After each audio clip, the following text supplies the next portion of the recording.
Basi katika sehemu ya kwanza tunaanzia hapa ni mida usiku, tunaanzia kwenye boma fulani ama katika nyumba fulani vya kitajiri. Ni usiku huu. Ni wafanyakazi katika nyumba hii ama kunako boma hii hapa. Niwaambia kweli kuna kitu ambacho wanachungulia. Huyu anasema ego, jamani ni mzuri sana ubinti. Yani kama malaika vile. Huyu mwingine anasema anamsikitikia, sidhani kama kesho atakuwa ameamka salama. Ndiyo. Yote na yote ni kwa sababu maskini. Amekubali kuolewa kwa sababu maskini. Huyu ni binti wa yule ambaye ni mkulima. Kumbe uvumi ni wa kweli. Uvumi gani? Inasemekana kwamba mara mwisho kuna binti moja ambaye aliolewa na mtoto wa bosi na huyo binti akawa amekufa. Ndio. Wanasema kwamba eti kwenye nyumba hii hapa kuna laana. Kwamba mwanamke yote atakayeolewa lazima atakufa. Na wanasema kwamba eti hapa kuna mzimu. Kwa binti hapa lazima ataenda kufa. Sababu kuna ambaye alishaletwaga na nini akawa amekufa. Sasa wanaofia wanda na huyu hapa ambaye ameolewa siku leo, wanda naye pia ni kwamba atakufa. Kumbe binti sio wa kwanza kuolewa katika nyumba hii. Ameolewa na kijana fulani, kijana kitajiri ndio huyo hapo ambao kwao kuna pesa. Na wanasema kwamba kuna binti mwingine ambaye aliolewa na akawa amefariki kwa sababu tu lahana. Na hapa kuna mzimu inavyosemekana lakini. Jamaa muuliza vipi na pia unaamini katika uvumi ambao na sambaa kuhusu hapa kwetu? Kwamba laana ambayo imewekwa katika nyumba hii ama katika kizazi hichi cha familia kwamba mtoto yote wa kwanza ambaye atakazaliwa na baba yake akitaka kuoa lazima mke wake wa kwanza afe, lazima mke wake wa kwanza afe. Kwa hiyo jamani kwamba alioa mke mwingine na alikufa siku hiyo, siku ya harusi yani. Sasa huu ndo leo na nini kama vile anaogopa fulani hivi. Jamaa alimuuliza kwamba vipi unafikiria kwamba hapa kwamba kuna mizimu? 믿고 말고. Ndiyo, vitu kama hivyo vipo.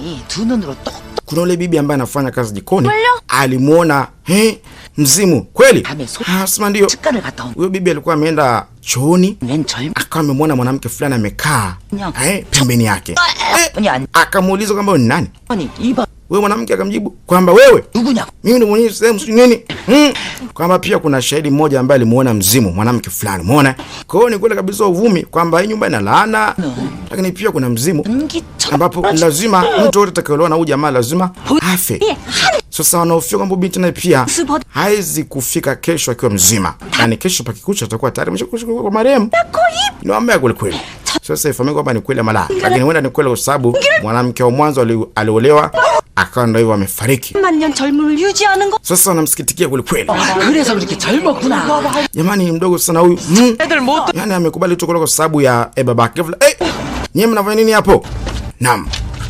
Anakuja shangazi wa bwana harusi. Bwana harusi ambaye alioa punde sepunde. 밤도 깊었으니 그만들 돌아가. Muda umeenda sana, sasa nendeni makwenu. Sawa madam. Sawa mheshimiwa. Huyu hapa ni shangazi. Yaani ana undugu sasa na baba wa huyu bwana harusi. Baba ni kwamba alifariki. Ameacha mali nyingi sana na sasa zinasimamiwa na mtoto wake ambaye ndio huyu bwana harusi. 이 시간 이후로 Shangazi anasema kuanzia sasa hivi usuruhusu mtu wote aingie katika geti hili. Sawa? Kijakazi alisema ndio tumeelewana. Haya. Hapa kuna siri nzito sana. Sasa ni bibi harusi na bwana harusi. Chali amerithi mali za baba. Japo anasema kwamba hapa kuna laana. Sababu kuna binti mwingine ambaye aliolewa mara mwisho kama amefariki. Na ndo mtoto wa kwanza. Yaani laana imewekwa inavyosemekana kwamba mtoto wa kwanza wa familia akitaka kuoa lazima mke wa kwanza ama mwanamke wa kwanza afe. Kwa hiyo unaweza ukapata bahati ama bahati mbaya ukao umeolewa na huyu jamaa kumbe ndo mke wa kwanza. Kwenda kama alishawaga kama wanawake wawili watatu huko, wewe wanne ndo utapata bahati ya kuwa hai. Ghafla pale sangapi bwana harusi asikate moto. Ghafla tu akawa mizumia. Sasa bibi harusi akajikuta kiogopa. Kwanza mishumaa ikazima mzee. Anitaa zote zikaanza kufifia. Na kukawa giza. Kwenye mlango ama kwenye geti likaanza kutikisika. Bibi harusi hofu akicheki bwana harusi ameshawisha kusinzia. Huwezi kwa milango ni kama lilifunguka namna hiyo. Naam. Na sasa kuna mwanamke mmoja ambaye anaonekana ni kweli katika nyumba hii kuna lahana. Na huyu ndo mzimu ambao alikuwa akizungumziwa. Wow. Binti ilibidi kimya maskini Mungu. Unaamba kwamba alikimbia sana ameingia katika familia ambayo sio.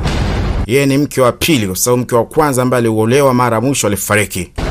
Sasa huenda kama ukiolewa na huyu jamaa, labda ukute tu ni bahati kwamba hapo ni mke wa tatu. Ukiwa mke wa tatu ndio hivyo, huenda unaweza kupona. Unaona?